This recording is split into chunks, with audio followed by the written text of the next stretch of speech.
All right, and then I'll try and get a link for you. Perfect. See how well I can use this thing.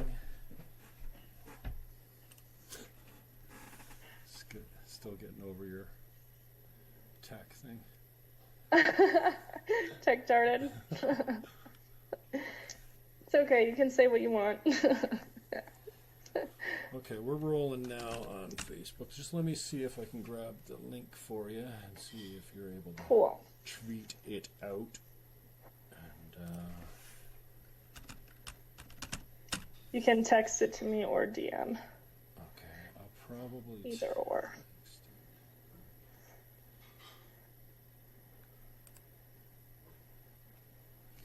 What's the weather like today?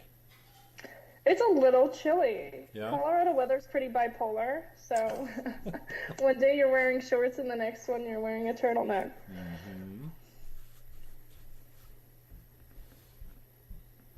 Okay, just give me a second to load this up and we should be good to go. And then how do I share this? Okay, share.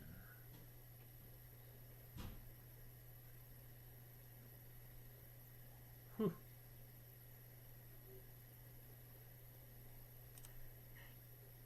Slow. It would help if my computer wasn't 300 years old or full to the max. All right, uno moment. Full to the max. Max are the best. Okay. At least you don't have an Android, right? Watch party? No, I do not. I'm all about Apple, unfortunately, and they got me handcuffed with the data. Which is not cool.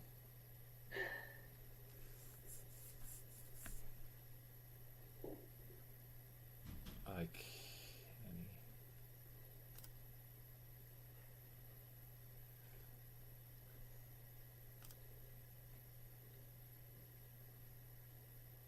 All right. Just go with facebook.com/Jim Fannon, and then they can find it from there, I guess. Okay, let me tweet that out. I'm trying to share this. Share to a page, start a watch party, share a group. Send as a message, but you're not out here. I do not have Facebook. So facebook.com/Jim Fannon. Yeah, Fannon. That'll at least get you to the profile, and it's a public stream. I'm pretty sure. So they should be able to find it. If not, I will put a copy of it up on YouTube later. And now. All the way. All right. /Jim Fannon or the Jim Fannon Show? Jim Fannon, because I'm not broadcasting from the Jim Fannon Show, so if they just go to Jim Fannon, then that'll be great. Okay, cool. Now on Facebook. Just let me see if I can grab the link for you. Let's see. And then this.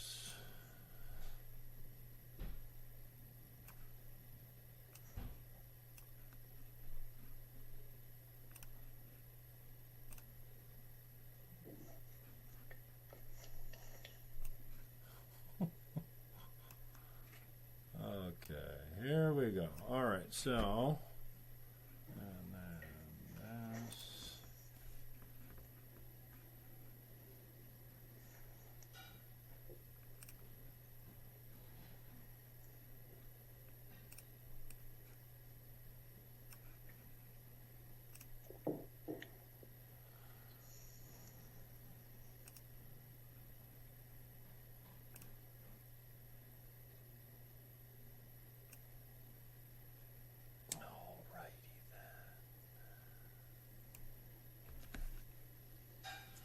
All right, you all set? Cool. Thanks for joining me today. I enjoyed our little pre-discussion yesterday. Guy at church today is like, "Oh, you're doing part 2 today, right?" I'm like, "Yeah, I think I am." So yes, it's strange, this little community we call social media, because you're not quite sure how you found people or what attracts you to them. I feel like we come maybe from the same camp from the standpoint that just from a little bit that you told me the other day as far as and this new saying of being red pilled. I've been a lefty for a long time. I mentioned to you in our pre-discussion there that I've run almost 10 elections as a Green Party candidate. It doesn't get any more left than that, I don't think. I'm still socialist in a lot of my beliefs. And similar to you, I heard you talking about Crowder. These conservative talk show hosts have really been making their mark on me. Crowder, Shapiro. I watch him every day. What I love about Shapiro is like he's just so objective. He calls out his own party and he's really clear about his biases. Like he says we're a conservative talk show, where the rest of the media who leans left mostly is saying no, we're objective, and then it's hardly objective. I mean, I had Fox News on one channel the other day, CNN on the other channel, and it was like day and night, even from the crawler on the bottom or the graphics they're using or whatever they're trying to promote opinion-wise. And we don't have anything like that in Canada as far as right-wing news goes. So anyways. The crazy thing is, that's what people want to, these people like Crowder and Shapiro and even Joe Rogan, all these other people, they get more views than these primetime news shows like CNN or Fox. They're getting more views and they're getting more reach and more interactions than any other major news outlet. And so it's something that people want. People want this truth. They want this people to be honest about where they're coming from. And so there's a real need for it. Mm-hmm. Tell me what it's like. We've heard, if you're listening to right-wing talk shows or whatever, the infiltration or the saturation of left-wing professors in school. I said to a friend of mine, 85% of the media are Democrats, like registered Democrats. Like, you don't think the media is left-wing? I said to a friend of mine that I consider, quite bright, that all the teachers in universities and colleges are all lefties. And he's like, oh, come on. Like he couldn't even believe it. Now, it's been, 20 or 30 years since he's been in one of those institutions, but sometimes you're just blinded by it because I never paid attention to it. I heard you say something about Planned Parenthood or Black Lives Matter. Like, I don't even look into these groups, but to find out that they're founded on a lie, such as Black Lives Matter, and then you're like, well, hang on a second. The white cops are just not killing black people indiscriminately, and and then it's like, oh, I've been fooled all this time because I was I was neutral on Black Lives Matter, and now I'm like, wait a second, they've got this whole activist group that was founded on a lie, including the kneeling of Kaepernick and all this kind of stuff, Well, and the media perpetuates these racial tensions because at the end of the day, there are more unarmed white people killed by cops. It's not a race thing. It's an abuse of power thing. We have cops who have too much power. They're not trained well enough. And they're shooting a lot of unarmed people, and it has nothing to do with race. I'm sure there are instances of racist cops out there, but the majority of it, that's not the case. The reality of the situation is there are more unarmed white people killed by cops than unarmed black people. So how do you find your conversations going with the left down there? I mean, I love this idea in debating of trying to back up to a place of common ground. It doesn't matter what the issue is. So, okay, let's back up to a place where we agree, and let's move step by step and watch where we fork in the road. I asked you the other day what you thought were some of the most important questions that we're having badly or not having at all. You mentioned free speech, and then inside of that was the question of Islam, I think. Of course, the abortions conversation's high on that list, especially now with the Americans, introducing or not ratifying these late-term abortion laws. We don't have a law in Canada for abortion. I was surprised about that. And I'm surprised that anyone would consider it morally acceptable to go in the last trimester. Like, what are you doing in the last 3 months going for an abortion? But it happens. I mean, you saw the Crowder show there last month where there's a 9-month pregnant woman going to have an abortion against the will of her own husband, in her words. And they'll usually bring up this argument that there's always a medical reason for them, but most of the time there is no medical reason. There's hardly ever a medical reason to have an abortion in the third trimester. Right. Hardly ever a medical reason. You can talk to certified OBGYNs. They will tell you the same thing. There's hardly ever a medical reason. Most of these are people who just don't want the kid anymore. So instead of putting it up for adoption, they kill it. And even like we were talking about yesterday, Governor Ralph Northam, he is advocating for abortion after birth. And murder. We had a bill shot down to protect the lives of abortions that failed. Like, so children that survive abortions, we had a bill that would provide them medical care. And they shot that down. So even children who survive abortions, they do not want to protect them. They do not want to provide them any medical assistance, nothing. So I think it's a really scary time that we live in, especially in America. And even if you look at, I don't know how familiar you are with Roe v. Wade.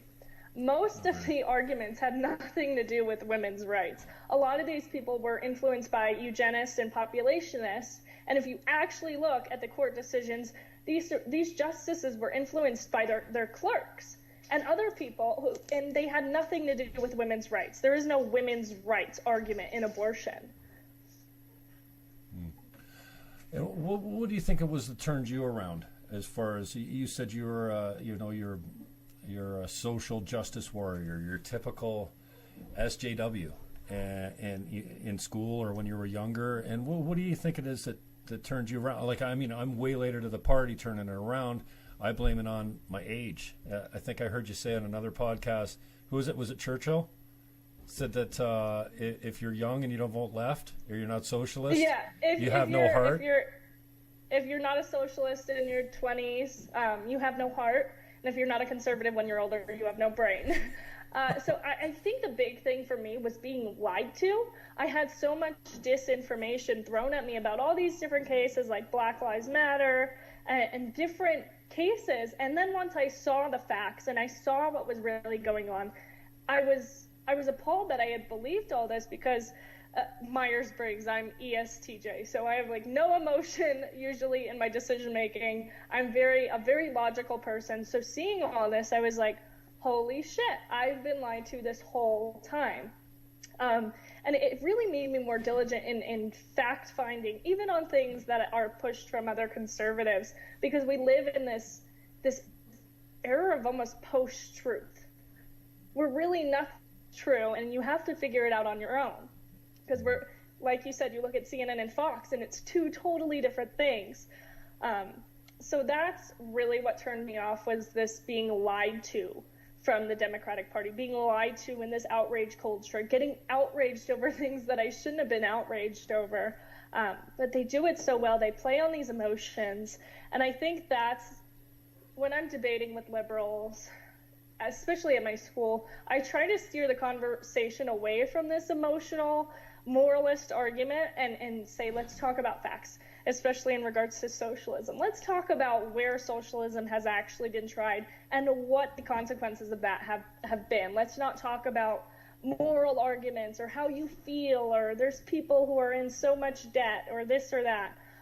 Let's talk about facts. Let's talk about how we got there and how we're going to get out of it realistically. Mm-hmm. So, in your conversations down there, what do you find are the hot topics? Not maybe for you to broach, but I mean, are you any less offended now are you just offended about different things? Because my level of frustration hasn't subsided at all. It just seems to be focused on different people and different issues. Yeah, I think I've gotten more upset about things that attack the values of the Constitution, like free speech, that kind of thing, or things just being blatantly ignored and there being a double standard, like with Ilhan Omar, how she described 9/11, a horrific attack on American soil and American people, as she described it as, quote unquote, some people did something. That is how she described it. And she has been advocating for the release of a Muslim Brotherhood leader with terrorist ties. And that's being ignored. And when anyone talks about this, the left has been labeling it as an incitement to violence against Ilhan Omar. Because we disagree on an issue. And so now we're... No, because we're directly quoting her. Oh, yeah. That is exactly what she said. And people enough. are being told that they are endangering the life of Ilhan Omar for directly quoting her. And there's an attack on free speech. There's an attack on American values. And, you know, she's been caught having anti-Semitic tweets, saying anti-Semitic things, giggling in an interview talking about Al-Qaeda. Who giggles when talking about Al-Qaeda? It's awful, and we're not even allowed to speak about it, or we have an incitement to violence, which is one way to censor speech, by saying that you're trying to create an incitement to violence. Yeah, we passed That's a law way about to it in censor Canada. speech. We actually passed a law, you know, banning the criticism of a certain faith. Meanwhile, all the rest of them, especially Christians, are fair game, and I'm fine with. Hey, I like the mocking of religions and races. I think, you know, the comedians out there are getting silenced. They're self-censoring themselves, and we've lost our whole sense of humor. I mean, you should be able to take a shot at someone without them getting all offended. And you talk about the lies, and I'm incensed more than a little, because I feel like you're not just lying to me, you're lying on a massive scale in the media and trying to convince everyone of these lies. And I just feel responsible to a certain extent to, you know, help people realize that this, you know, facts are facts. And, you know, the old idea that, you know, we should be enraged and we should be more concerned about our feelings than we should facts is, you know, is difficult for me. So I think I'm certainly coming from a place of, you know, it's nothing about how many people I got following me, or nothing about being more famous than I am or anything. This is about getting the word out. Like, think for yourself, dude. This is coming straight from the media. You know, the wage gap. That's the first one that got me, the gender wage gap. Like, come on, are you serious? And then so it just perpetuates. I think I saw something come out of the UK the other day with, they're going to dispel all the myths about the gender pay gap. I'm like, okay, all right, finally somebody's going to talk truthfully about it. And then it was the other way. It was like, oh no, it's still there and it's real, and they don't take into account any of, you know, interest differences, you know, child birthing, child rearing, you know. It's incredibly ignorant, because in the more egalitarian a society is, the more the differences between men and women grow. Because men and women are biologically different, and it's really disparaging this whole, well, they're not in the same job field, so they're not equal. It's disparaging to women like my mother or other mothers who chose to be a stay-at-home mom. They chose to do something and they did it, and I think that's success. And we should not have our success as women equated to what men do and say we're not successful until we're in the same job fields. Because guess what? Women don't want to lay bricks.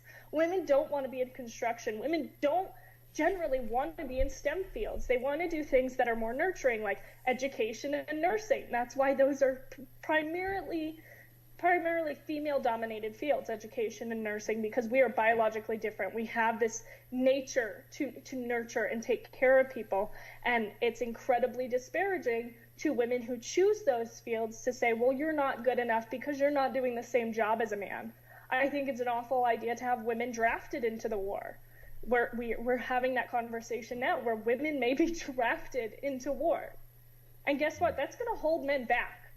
I hate to say it, but we're not on the same, physically and biologically, to do the same things men do on the battlefield, to hold our weight and keep up with them. That's just biology. How do you find your treatment as a young conservative in the States, having the opinion that you have? I mean, I retweeted someone the other day, who was that? I can't remember exactly, and they're like, oh yeah, racist bigot. I mean, and this is you know, this is a frustrating part for me, because I'm still left wing. I hold both positions. I don't know what you call me, but the positions that I'm most, yeah. Well, thank you. The positions that I'm most passionate about right now are I guess right wing supported issues. I thought the left used to stand for freedom of speech, but now they're telling you words are violence. Words aren't violence unless you're saying go kill this guy, or go hurt these people, or go hurt this. Like, I mean, I get that, you know, words could be violence, but that's illegal. So tell me about some of the reaction of, you know, being a Trump supporter, you know, wearing a MAGA hat, or just being a young white woman that's a conservative. Because, you know, and this is, I said to you the other day, Candace Owens, thank you very much. a good-looking black conservative woman that can speak for some of the people that are traditionally thought of as Democrat. Mm-hmm. So I always think it's funny because people will call me things like racist, bigot, Nazi, and I'm like, I'm Jewish. So okay, a Jewish Nazi, that's a new one. Yeah. But they really hate when people go outside their bubble, and it's really hard for them to deal with people like Candace Owens, a black conservative, or me, a Jewish conservative, because what do you say? How are you going to talk to me about oppression when I'm Jewish? What are you going to tell me about that? I mean, and talk about wage gaps and this and that and wealth inequality. My family worked their way up. My dad barely graduated high school. My mom didn't go to college, and they worked their way up. They worked their way up the ladder, they worked their asses off, and they got to a better place in society because they wanted to work. They didn't take handouts. And so I think it's just, they don't really know what box to put me in because I have similar experiences to a lot of people who are crying about oppression. But then they get to me and they don't know what to do. So I also think that makes my reach a little bit further because I can say, okay, I've had these same experiences as you. I know what it's like to be poor. I know what it's like to have money. And so how do we get you out of this situation? How do we work your way up? How do you make capitalism your best friend? You can take advantage of the system and work your way out of it instead of telling people to give you something. And I think me and my family are a really good example of that. Because we didn't always have everything. Your Twitter handle for anyone that's watching right now that wants to go over and follow you, I love it. And every time someone likes you, one of your tweets, because I don't have you on follow first or anything like that, but as soon as somebody likes one of yours, I'm like, look at her, there she is again. So it's at StClair Ashley, right? Yes, StClair Ashley. StClair Ashley on Twitter. So StClair Ashley on Twitter. Go touch her up. How long have you been a mini Twitter star? Because man, you got some traffic, and I've never seen anyone with right around the 50,000 following mark get so much action. Like your action is disproportionate to your following. Your following is decent, but man, you're getting a lot of action on your tweets. So I've had the account for a while, but I didn't even have a photo or my name up on the account until recently, about maybe 7-8 months ago. Oh, really? And then, yeah, around September, October, things really started to pick up. I only had maybe 3,000-4,000 followers around September, October, and really? Then everything just blew up. Yeah. And all of a sudden it doesn't stop. I keep growing, and it's awesome. I think it's really cool that I'm able to get these ideas out there, that I'm able to have a platform to speak my words out and get them out to all kinds of different people, because there's so many people who will DM me from all parts of the country and the world who are like, thank you so much for standing up for these values. Thank you so much for being outspoken, because that takes a lot of courage, especially today. To even say something, it takes a lot of courage. Mm-hmm. And so how's that look at school?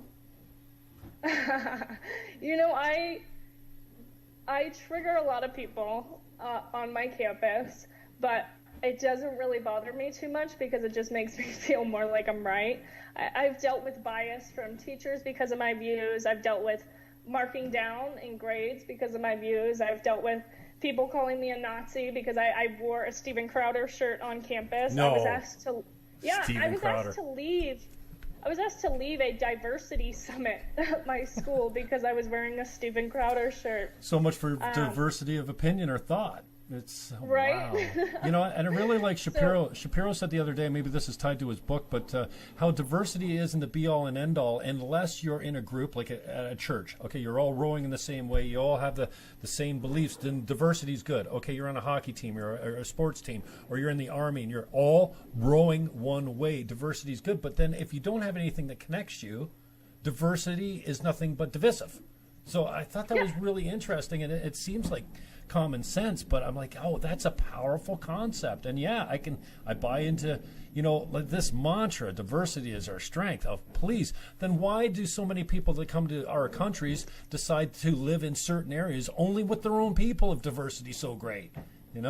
And this it ends up being racist. This diversity for diversity's sake actually ends up being racist. We see this in instances of like the SAT. I'm not sure how familiar you are with the SAT scores in the United States, but we have it. I think it's equal opportunity at something like that. But basically, Asian people have to score 400 points higher on the SAT than African Americans. Well, they didn't always, because there was too many Asians getting into places like Harvard. But now like, they have to score higher based on race. So then they subsidize the black community, and then they get in and drop out because they got there without earning it or something. I don't know. It seems so. I mean, we're all hypocrites, right? And I wish we could start out by saying, you know what? Everything I hate about Trump is something that's inside of me that drives me nuts about myself. And most people don't see, I see Madonna standing up, in Washington at the Women's March or something, saying something ridiculous like, I think about, bombing the White House or killing the president every day. And I'm like, and you don't see how you two are like brother and sister. We're all kind of the same that way. So I find it so hypocritical or it's interesting that the hypocrites on the left are like, oh no, our hypocrisy is fine. Well, the worst thing is it's so hypocritical because when you ask people why do you hate Trump, they'll say he's a racist and a misogynist. And it's like, okay, well, do you remember Bill Clinton locked up more African Americans than anyone in the history of the United States? JFK watched interns give his colleagues blowjobs. Like, they are all kind of fucked up. But for some reason, they want to stick on Trump for a tape from 11 years ago, and because he said MS-13 is a bunch of animals, which they'll take out of context and say he hates Mexicans, which he doesn't. But beside that, most presidents are a little messed up. I think you kind of have to be to want that much power, but they've all done so many messed up things. Obama's the one who had kids in cages at the border, for God's sake. And it's just so hypocritical. Because if you look at any president, most of them have done some messed up stuff. So how do you think this plays out? I appreciate your take on it, because I appreciate your take on it, but how do you think this all plays out? Like, the pendulum is swung, it's swinging back, and it's painful. Hey, we know what happens when the political pendulum swings left or right. If you're in the middle of it, you get hurt. And that's not great. There's lots of people gonna get hurt with the changing of policy and the changing of political will.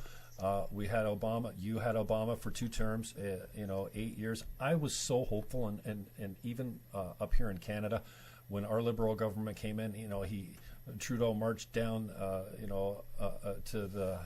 to Parliament with his gender parity. Cabinet, and I'm like, oh yes, it's a new day. I was so glad to get rid of the Conservative who was Harper.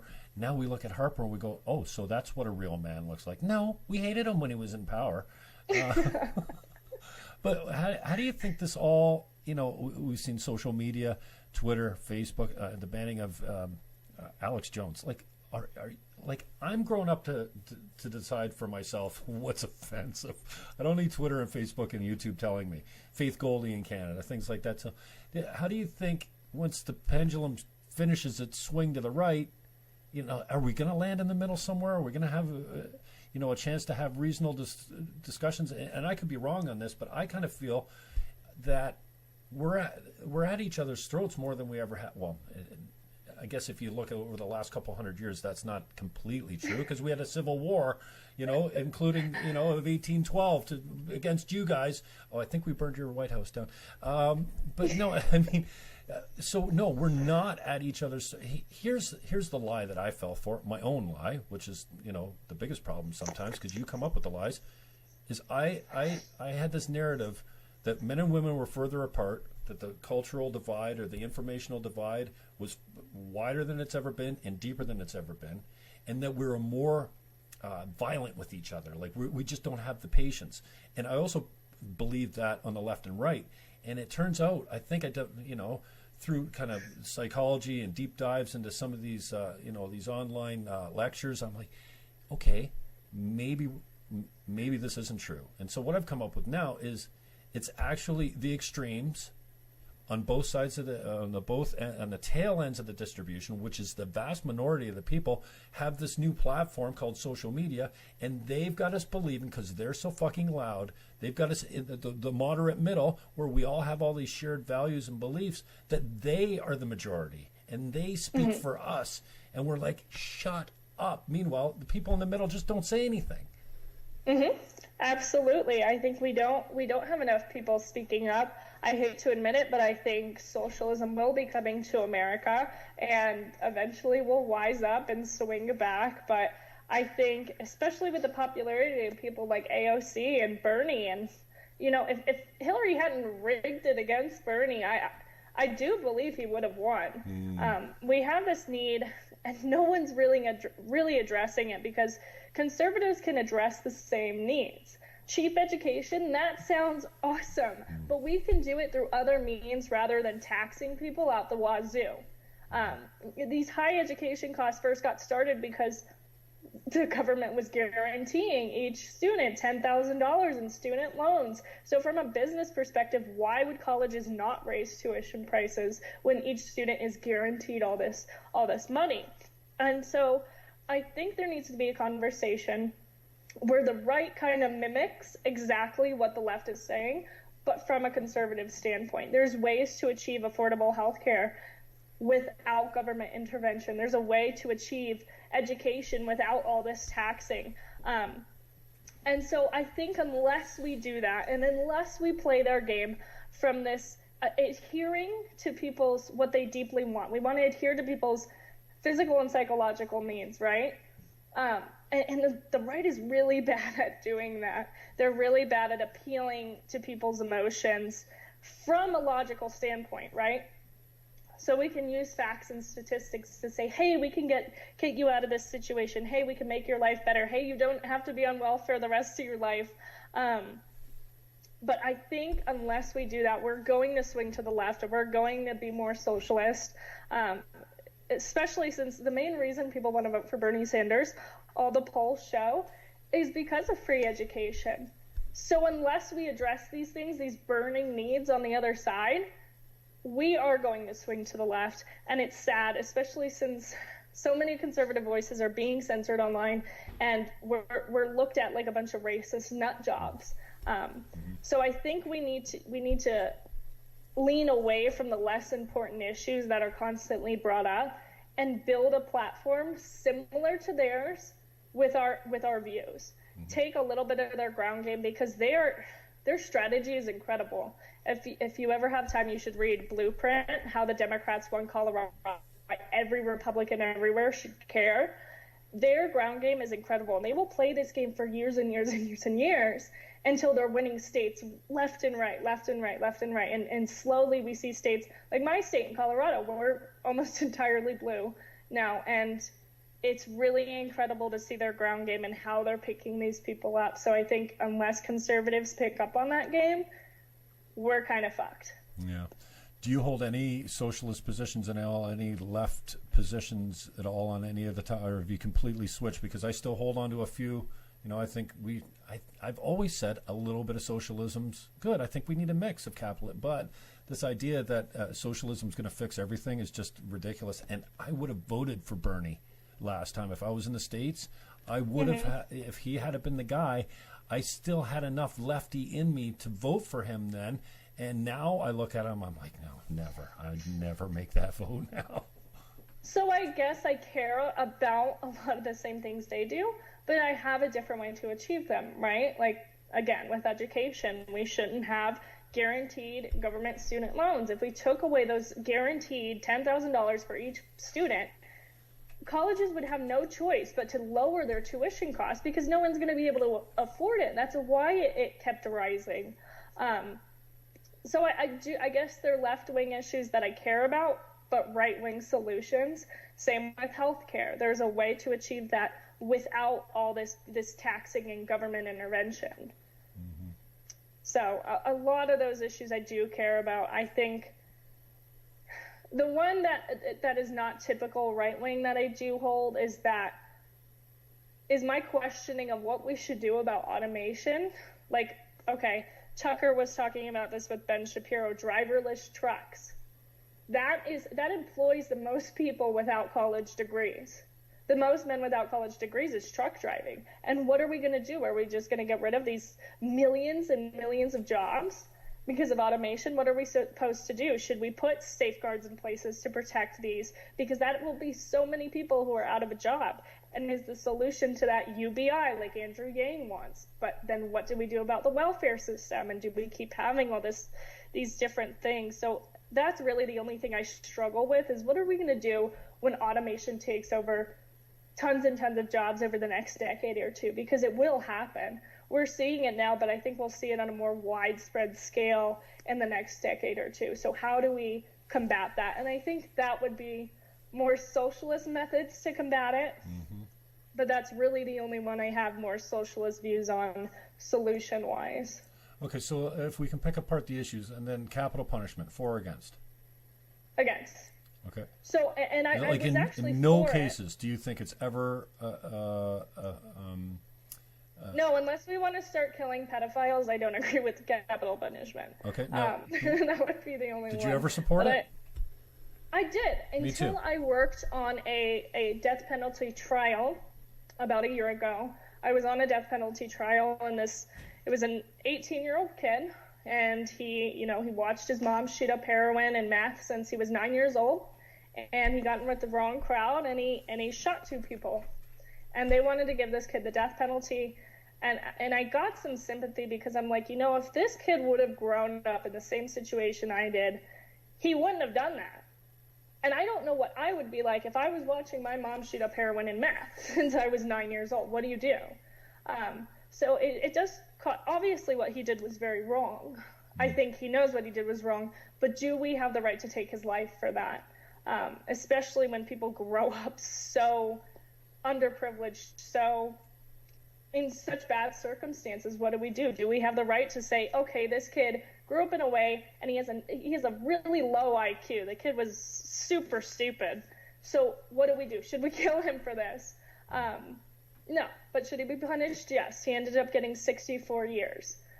So that really changed my perspective, because I saw this kid. I listened to all of his phone interviews. I listened to all of his phone calls with his mom and people he cared about. And you begin to see it in a different light. Especially when your job is to try to not get someone killed. And that was my job. I had to figure out, why shouldn't we kill this kid? So then if we take abortion, is there any circumstance that you're obviously against, you're pro-life? Is there under any circumstance where you feel that abortion should be illegal, or you'd right down the middle, no, it should be illegal? I mean, how do we make it illegal now? The force is kind of out the bar. I think the only case it should be so I don't know how I feel. I feel like when you can take a pill, they have the abortion pill, that I'm iffy on that, but it doesn't seem that bad to me. Mm-hmm. They have things like Plan B and all these other things. So before a heartbeat, really, that's where I agree, because the abortion pill you can only take up to 10 weeks, and I think that's when a heartbeat's formed anyways. Mm-hmm. And then any other cases after that, I think, should only be medically necessary, where the life of the mother is endangered. Not psychological health or any of that bullshit they try to throw at you. Medically necessary, or the mother will die. So wouldn't the counter-argument then be, we're going to force all these young women that want an abortion underground into, conditions that, wouldn't be appropriate? So should we legalize all drugs for the same reason, or prostitution? I think we should. Because I absolutely do not think we should. I think we should legalize drugs. It's the only way to make sure the supply is clean, and the people that need to get off it. So actually legalizing drugs and prostitution both does not change the black market. In fact, if you look at places like Amsterdam, the black market rises. Abuse among women, especially with legalized prostitution, rises. And you're turning pimps into entrepreneurs. You're turning abusers of women into entrepreneurs. And that's what they're looked at. And if you look, I think it was Dennis Hoff. He ran a brothel in Las Vegas. He died and ended up winning an election for senator or Congress or something, even after he died, in Las Vegas. But you listen to the stories of these girls that worked for him, and it's no different than when it's illegal. except they're looked at as entrepreneurs and people who should be sitting politicians. And I find that wrong. If you look at the statistics, usually when they first legalize drugs, it looks great. But then you look at it a few years down the road and everything goes south again. The black market rises. In fact, sometimes it's even stronger than it was before legalization. And I don't think it's good. Statistically, it hasn't. Right now, you see in places like Portugal, it looks good right now, but I can guarantee you they'll go to the place Amsterdam is in a few years. Mm-hmm. So, playing devil's advocate, continuing down that line here, don't you think it's kind of selective judgment as far as I mean, there's pros and cons for everything, right? So I can give you pros for the legalization, the clean supply, the taxation of its huge revenue stream. You can use some of that money to get people into treatment. If they come in and say, hey, I got a problem with this drug, maybe you can take care of them first class because they're coming to you first. So how do you decide which of the arguments you attach the most weight to and then become a proponent of as far as, selling that idea? So I don't think drug use should be criminalized the way it is. I mean, we have issues with overpopulation in prisons, but I think the selling of drugs absolutely should. And that's the distinction I make, because a lot of times people who use it, they do have a problem, and what do? We should put them through rehab or do things to help them. They shouldn't end up in a prison cell, because recidivism rate is 76% in United States prison. That is 76% of people who go into the U.S. prison system will reoffend. And that rises the lower your age is. And we're locking up 18-year-olds for joints and drugs that they really shouldn't be locked up for. Most of these people are self-medicating. Most drug use is recreational. It's not going to hurt people. So I don't think use should be illegal and criminalized the way it is. I think there should be a different solution to that, but I think the selling of drugs absolutely should be illegal and criminalized. Mm-hmm. So what are your plans then, other than being active on social media? Do you have any political aspiration? I think even though, it doesn't matter what side of the political spectrum on, I think we're all kind of motivated by trying to help, right? And these Antifa people that are out there committing violence in the name of anti-fascism, I believe they want to help. They want to be part of the solution, and they're enraged that there's so much injustice out there. I got it, but outside of doing what I do here, I sometimes I get off the interview and I'm like, shit, I don't even know. Like, what am I doing this for? Like, am I changing anyone's mind? Going to war on social media is not changing anyone's mind.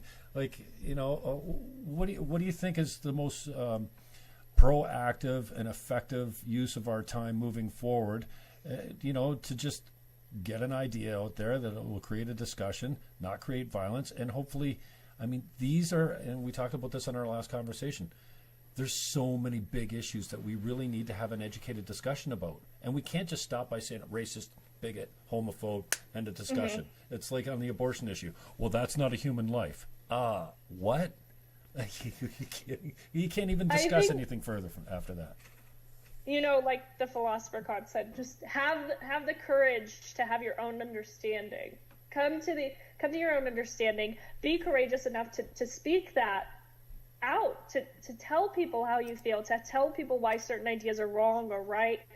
And getting involved in local politics is really way more important than people realize, because it all starts from there. And so I think it's really important to get involved in local politics, especially young people. Help your city build a good bench, right? And that means getting people who can run on tickets, who can get involved, who do have a chance of winning, who hold the same values as you, and who are going to do good things for your city.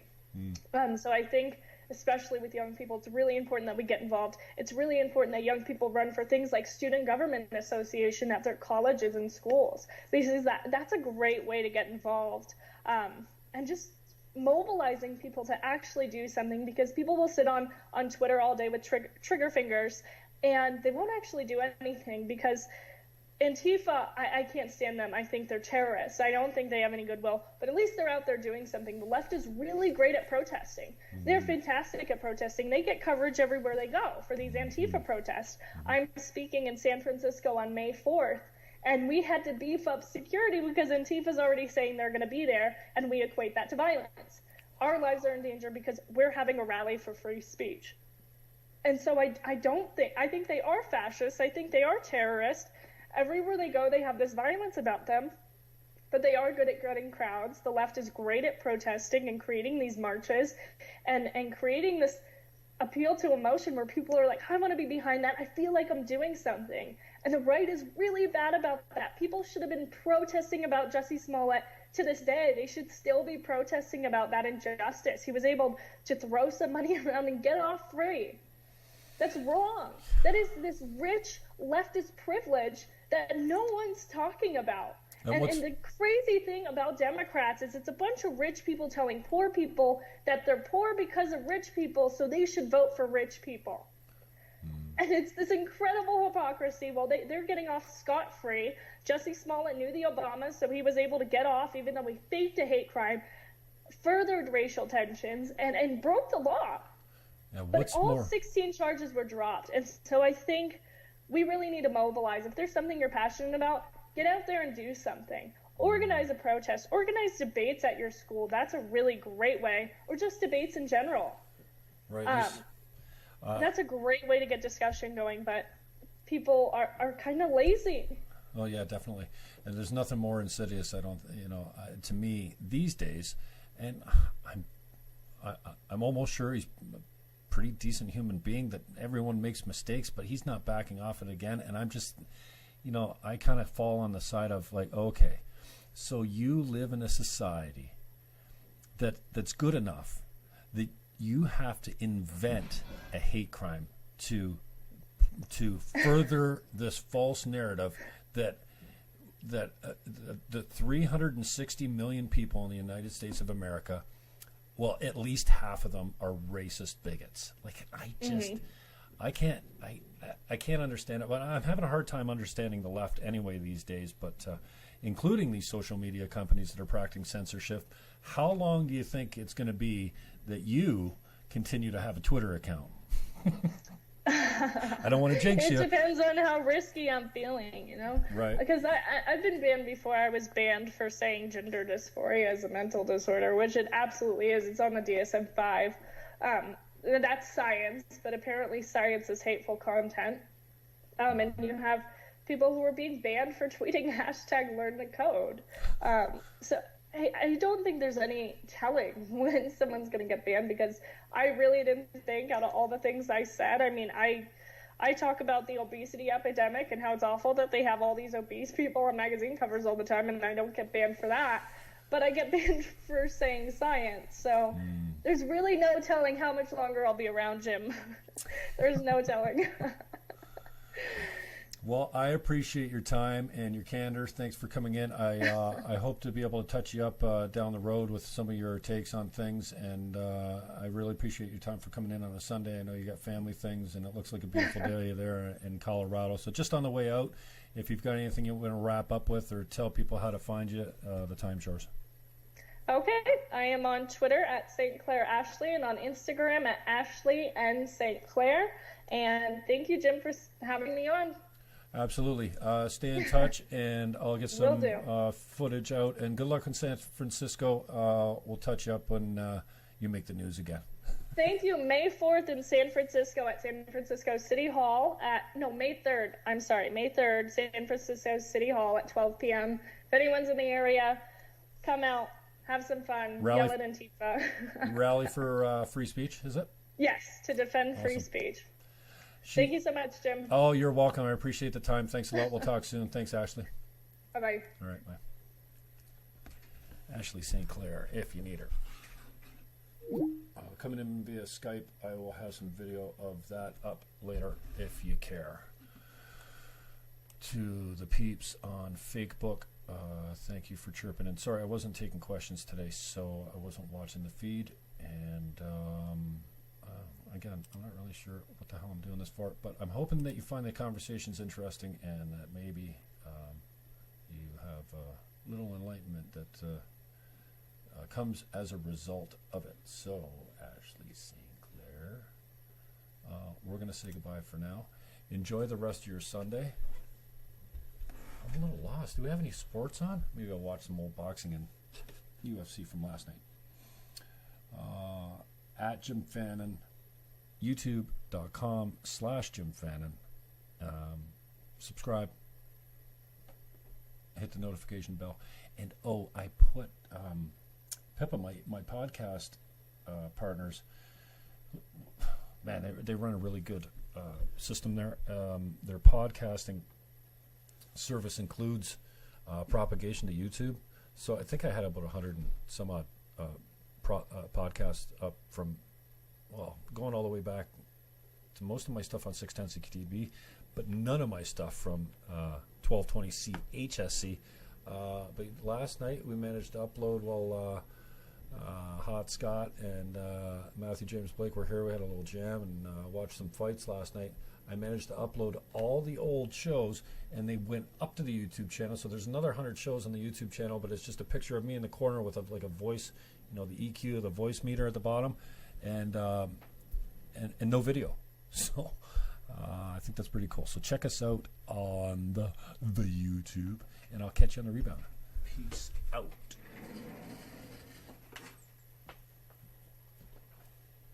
Catch you on the YouTube.